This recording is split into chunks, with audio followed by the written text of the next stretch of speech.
নমস্কার বন্ধুরা, আশা করি সবাই ভালো আছেন। আজকে আপনাদের সামনে একটা পনিরের রেসিপি নিয়ে আমি হাজির হয়েছি। এই রেসিপিটার নাম হচ্ছে মালাই পনির। আমার এখানে 300 গ্রাম পনির নিয়েছি। আমি পনিরটাকে মিডিয়াম সাইজে টুকরো টুকরো করে কেটে নিলাম। আপনারা বড়ও করতে পারেন, তা আমি মিডিয়াম সাইজে করেছি। আর যাতে সমান হয় সেটা করার চেষ্টা করবেন। কড়াইয়ে তেল দিয়ে, তেলটা গরম হলে একটু কমিয়ে দিয়ে পনিরের টুকরোগুলো দিয়ে দিলাম, দিয়ে হালকা করে ভেজে নিলাম।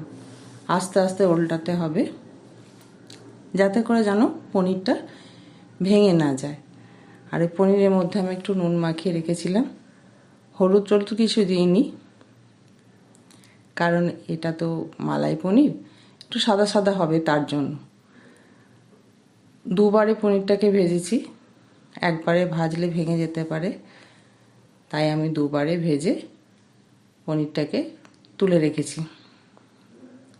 এবার ওই যে কড়াইতে ওই অল্প তেল দেখলেন সাদা তেলটা আছে, ওর মধ্যে একটু বাটার দিলাম।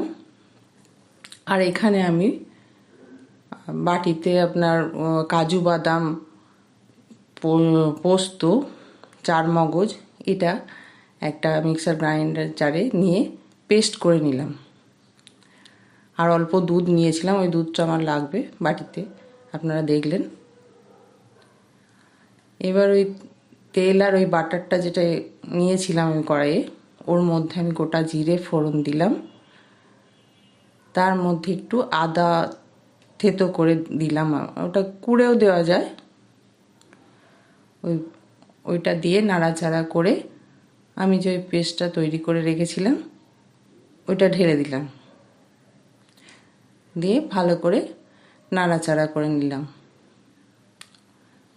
দেখছেন আপনারা, ভালো করে নাড়ছি। ওটা একটু জড়িয়ে যাচ্ছে, যেহেতু ওই কাজুটা আছে ওই জন্য ওরকম জড়িয়ে যাচ্ছে। এবার ওই মিক্সার গ্রাইন্ডারের যে জারটা, ওর মধ্যে জল, মানে যেটা বাটা হয়েছিল আর কি, ওইটা একটু ধুয়ে ওই জলটা দিলাম। সামান্য জল দিতে হবে, খুব বেশি জল দিলে হবে না, কারণ দুধটা দেওয়া হবে তো। এবার ওটা ভালো করে মিশিয়ে নিলাম আর কি। জলটা দেওয়ার পর একটু গ্যাসটাকে একটু বাড়িয়ে দিলাম। ওই যে ফুট ধরেছে, ওইটা ফুট ধরলে ওর মধ্যে ধনে গুঁড়ো দিলাম। আর এটা বলা হয়নি আপনাদেরকে, এইটা সাদা মরিচের গুঁড়ো আর গোলমরিচ গুঁড়ো একসঙ্গে, মানে দুটো মরিচকে একসঙ্গে পিষিয়ে করে একটু গুঁড়ো করে রেখেছিলাম, ওটা দিলাম।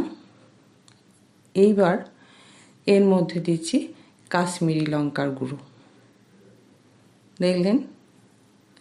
এবার এটাকে ভালো করে একটু নাড়াচাড়া করে নিতে হবে, মিশিয়ে নিতে হবে, একটু ভালো করে ওটাকে মেশাতে হবে। এটা একটু টাইট মতো হয়েছে, দেখছেন, জলটা পুরো শুকিয়ে গেছে। এবার এর মধ্যে ওই দুধটা দিয়ে দিলাম। দুধটা দিয়ে ভালো করে ওটা ঘেঁটে দিতে হবে, মানে যাতে কোনো ডেলা না থাকে। এবার ওর মধ্যে একটু নুন দিলাম, স্বাদ মতো নুনটা দেবেন আপনারা, আপনাদের স্বাদ মতো দেবেন। এবার নুনটা দিয়েও একটু ভালো করে নাড়াচাড়া করে দিলাম, দেখছেন। এবার এর মধ্যে দিয়ে দিচ্ছি ফ্রেশ ক্রিম। এই যে ফ্রেশ ক্রিমটা দিচ্ছি, ফ্রেশ ক্রিমটা দিয়ে আবারও নাড়াচাড়া করে দিচ্ছি, ভালো করে নাড়তে হবে। এবার এই মিশ্রণটার মধ্যে দিয়ে দিচ্ছি আপনার কাসুরি মেথি। এই যে কাসুরি মেথি গুঁড়ো করে হালকা একটু গরম করে নিয়েছিলাম। এবার এখানে বলে রাখি, পনিরটা দেওয়ার যে ফুটেজটা ছিল সেটা আমার ডিলিট হয়ে গেছে। ব্যাস, রেডি হয়ে গেছে মালাই পনির। বাটিতে দেখছেন ঢেলে নিয়েছি।